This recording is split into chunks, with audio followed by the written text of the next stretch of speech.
Irish Fairy Tales. Chapter 61. Con the 100 fighter Ardrí of Ireland was in the lowest spirits that can be imagined, for his wife was dead. He had been Ardrí for 9 years, and during his term the corn used to be reaped 3 times in each year, and there was full and plenty of everything.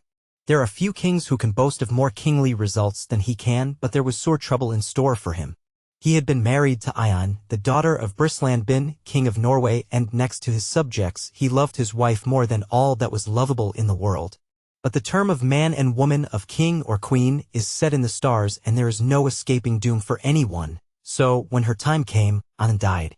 Now there were 3 great burying places in Ireland: the Brew of the Boyne in Ulster, over which Angus Og is chief and god; the Sure Mound of Cruachan Ahi, where Ethel Ambuel presides over the underworld of Connaught; and Tailton in Royal Meath. It was in this last, the sacred place of his own lordship, that Con laid his wife to rest. Her funeral games were played during 9 days. Her keen was sung by poets and harpers, and a cairn 10 acres wide was heaved over her clay. Then the keening ceased, and the games drew to an end. The princes of the 5 provinces returned by horse or by chariot to their own places. The concourse of mourners melted away, and there was nothing left by the great cairn but the sun that dozed upon it in the daytime, the heavy clouds that brooded on it in the night, and the desolate, memoried king.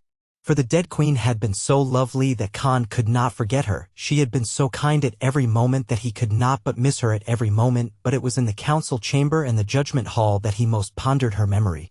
For she had also been wise, and lack ing her guidance, all grave affairs seemed graver, shadowing each day and going with him to the pillow at night. The trouble of the king becomes the trouble of the subject, for how shall we live if judgment is withheld, or if faulty decisions are promulgated? Therefore, with the sorrow of the king, all Ireland was in grief, and it was the wish of every person that he should marry again. Such an idea, however, did not occur to him, for he could not conceive how any woman should fill the place his queen had vacated.